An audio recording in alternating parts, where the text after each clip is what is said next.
everybody, welcome back to my channel. My name is Robbie and welcome to a brand new video for me. So this is going to be my first video in a very long while. I was last month doing the Ramadan with Rabs series, which was a video every day, which got cut short because of some things that were happening in the world while I was filming that the George Floyd incident happened, which after that, like, I just couldn't film or edit or think about makeup or anything because, like, there was real humanitarian crisis happening.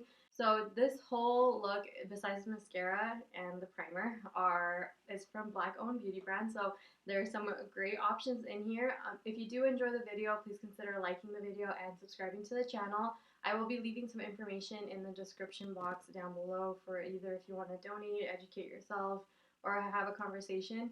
You can always just look in the description box or leave me a comment. And with that, you guys, let's just get into the video. Okay, so we're starting off with the brows already on. I didn't have a Black-owned brand for that, so I just threw those on. Next, I'm going to go in and mix two foundations. So I have the Pat McGrath Labs. This is her Skin Fetish Sublime Perfection. And the Fenty Beauty Pro Filter. I use the shade 310 in this foundation and the shade medium 17 in this one. And apply it onto my skin. My skin was already prepped, moisturized, and primed. Again, I don't have black beauty brands that I use for that, and I'm going to make more of a conscious effort to kind of just see what is behind a brand. I usually buy from brands because I like their products or I like the aesthetic of the brand, but I feel like I want to be a lot more socially aware with brands too. But for concealer, I'm also going to be doing a Pat McGrath and Fenty combo. So this is the Pat McGrath concealer in the shade M17 and the Fenty concealer in the shade 235. Pat McGrath one fits my skin perfectly, and the Fenty one is a little bit lighter, so I'm going to use that to highlight.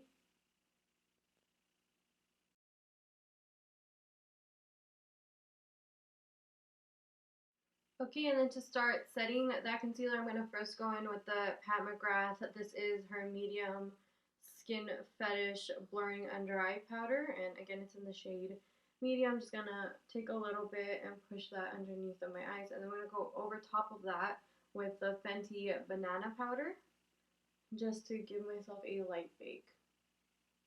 So we're going to come back to the face in a bit. Now I want to work on my eyes. So I'm going to go in with a Juvia's Place palette. And this is the Tribe by Juvia's Place palette, I think. And this is what it looks like on the inside. It is so beautiful. Juvia's Place palettes are honestly really pigmented. They're really at a good price point. You can find them at Ulta. And these pans are ginormous. Like, I mean, I feel like ColourPop's kind of standard. Like, that difference between the pan sizes is insane. So I'm going to go into the shade called Oroma. It's an orange color. Just going to start blend. So pigmented. So I guess like during this eye portion, so I did just want to touch base on like racism and my experience with racism. I personally think that this Black Lives Matter movement protest was super overdue. It's been devastating just to see like what they've been going through, what we've kind of as a country, not so much today like that we've been allowing, but something that's been like reported on, we've been hearing about, and like no action has been taken. I think that because we are all home right now and there's not like work obligations and anything, like we are all able to take a stand for this movement, which is super necessary. And I feel like this movement, even though it's Black Lives Matter, like it's a movement for all minorities. Like I think with Black Lives, it's the most noticeable. It's a very systematic. I mean, I feel like racism, for the way that it is now, it's like you can't say like, oh, you're being a racist or that's racist like behavior, because for the most part it's frowned upon. So now it's just like more subdued and like systematic and all of that. So I feel like this movement was like way long overdue. I keep thinking about it and I get anxiety because it's just like it's been terrible like the past few weeks. I mean, I feel like I got really involved after, or like just educating myself on it after Trayvon Martin. That was like really, it hit hard because I actually had like a 17-year-old sister at the time, and I was like, it would suck like for her one day to be like, oh, I'm walking home, and then for her to like never show up, like it would be really hard. So ever since then, I've just been like following like, okay, like what's happening, which is I think the most important thing we can do is educate ourselves. And I'm just gonna go into the shade Sand, and I'm using this on a Morphe M507 brush. Just oh my god, do you see that pigment? It's crazy. Like I almost feel like it looks like paint. Anyway, so I think it's like way overdue, and the reason people are, are able to protest right now is just because like we are all at home, and I've been just like researching. I did repost one quote that resonated with me the most, which is I can't or I don't understand, but I stand.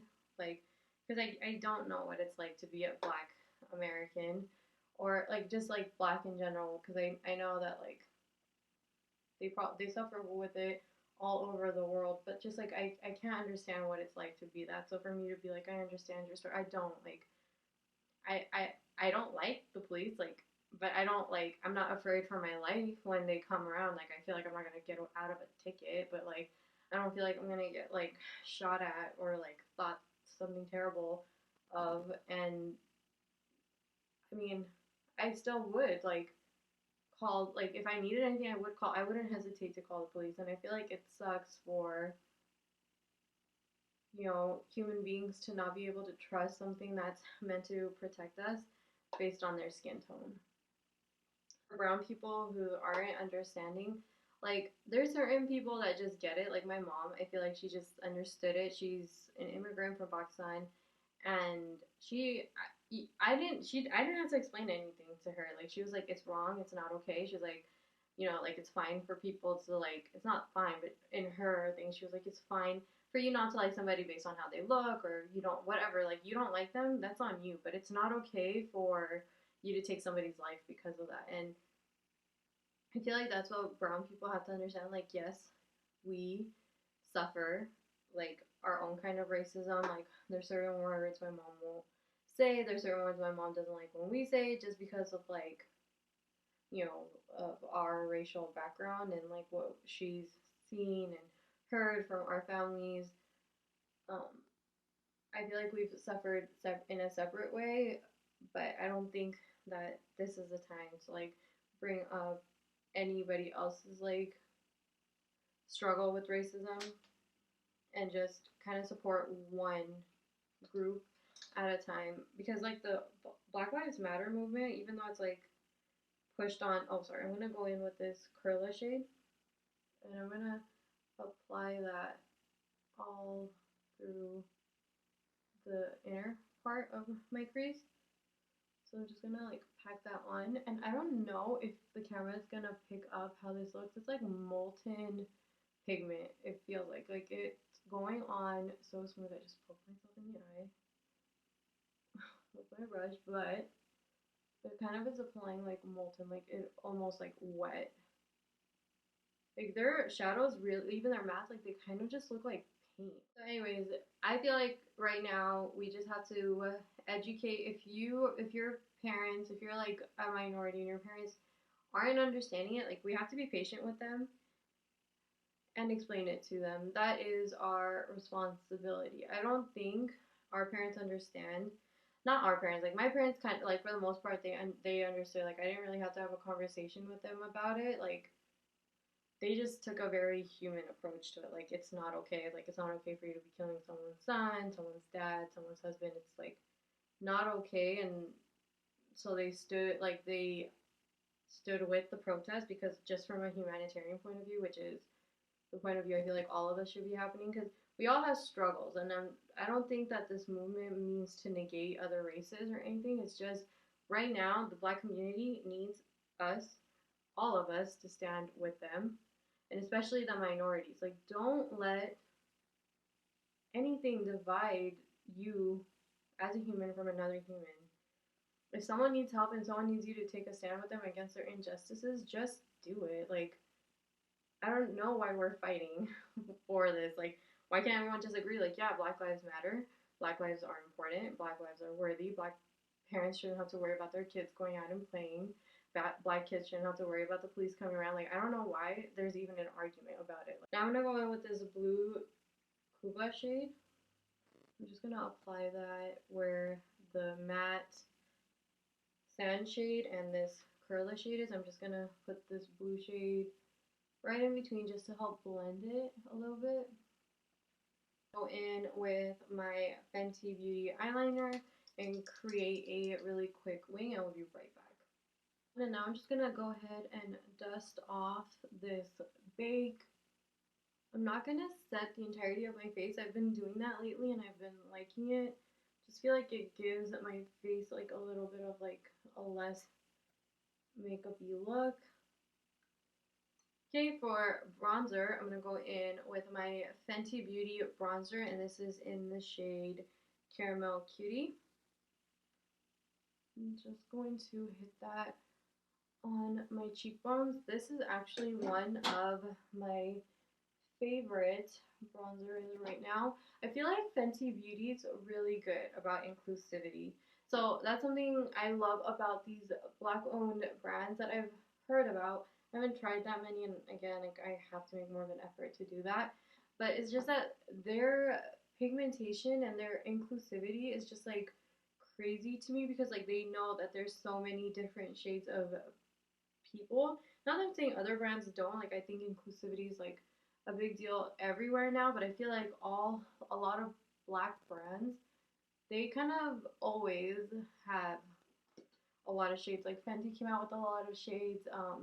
Uma Beauty, I haven't used their products, but I remember when it first like released on Trendmood, I was like, I'm gonna try that brand. Like, there's so many shades of foundations that they have. And same thing with Juvia's Place. Like, I just feel like inclusivity is really important to these Black brands, and it's probably because they just didn't see their color in stores, so they wanted to make sure everybody found their color in stores. I don't know, like, that's just what I personally think. But now I don't have a highlight from a Black-owned beauty brand, so what I'm going to try and see is if this shade, which is called Coral from that same Juvia's Place palette, is going to work as a highlight. So I'm just going to go in with my Anastasia highlighting brush. Good, that works. Great. Kind of has like a greeny undertone. Well, actually it's really green. Kind of ties in the eyes to the face, I feel. We have another Juvia's Place palette, and this is the Saharan blush palette, and that is what it looks like on the inside. I love Juvia's Place's packaging. Like, the imaging on the front is so beautiful. So for blush, I think I'm gonna go in really light-handed with this Tau shade, just because it has a little bit of that coppery orange pink vibe. Let's see how pigmented this is. I'm gonna dust off most of the excess.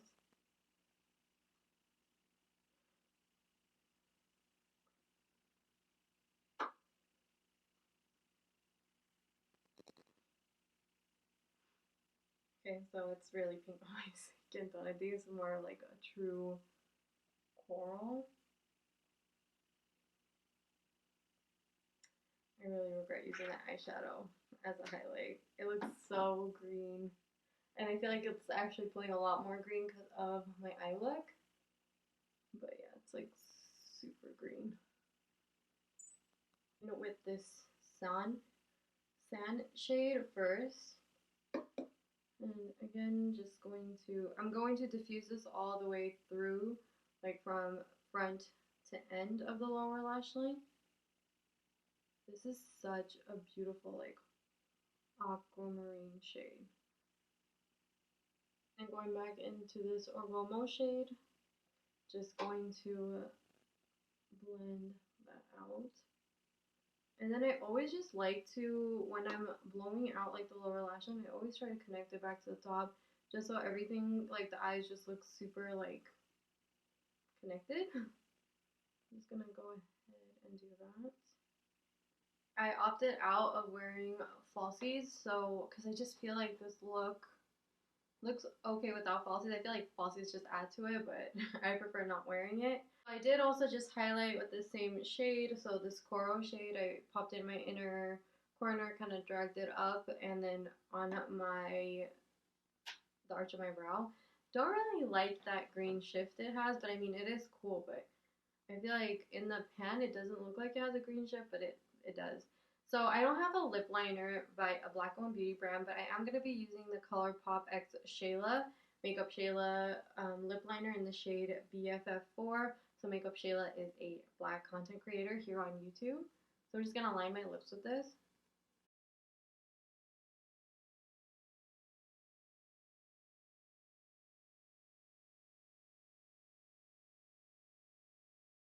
So I ended up filling in my whole lip with this shade. I mean, I honestly just love the richness of this brown. Again, I just feel like when there's a black creator behind a makeup product, I just feel like there's so much richness in it. So you can leave it like this, add a gloss. What I'm going to actually do is go in with a Fenty lipstick. This is in the shade Freckle Fiesta. Is this shade, it's a brown color, but it kind of has like a little orange in there. So I think it'll kind of tie in the orange in the eyes really well. So gonna, that is pigment. Okay, you guys, and that completes this makeup tutorial. I really enjoyed how this came out. I honestly I feel a type of way about not using more black owned products or having it in my collection just because they work so well. Like I really feel like black owned companies, and not to say they're the only ones, but they really do focus on inclusivity, trying to make products that kind of work on a spectrum of people, and they're just beautiful, like pigmentation wise, because to show up on deeper skin tones, like they have to be really pigmented. So I feel like this Juvia's Place palette, the blush, the Fenty bronzer, you know, like this lipstick, like everything is so rich and pigmented, and it just makes me want to like buy more palettes. I mean, honestly, I think I am gonna be kind of picking up a few more Juvia's Place palettes, even though I really don't need any more palettes. But like they are just so pretty, and I really do like the pan size of these. And I feel like I don't have like neon, this yellow, this orange, like green. Like I don't have shades like that. And again, like I feel like even this is just like artwork on to have in your makeup collection. So yeah, but Juvia's Place is available at Ulta along with some other great black-owned companies like Uma Beauty, which I'm going to be picking up some more stuff. So Uma Beauty, Beauty Bakery, um, Colored Rain. There's a lot of black-owned beauty brands, and I'll list a little bit more information that I can find in the bottom bar. Leave everything that I can in the down bar, in the description box. So I really hope that you guys check that out. If you did enjoy the video, please consider liking the video, subscribing to the channel, and sharing with a friend. And with that, you guys, I will catch you guys in my next video. Have a wonderful, beautiful day. Bye.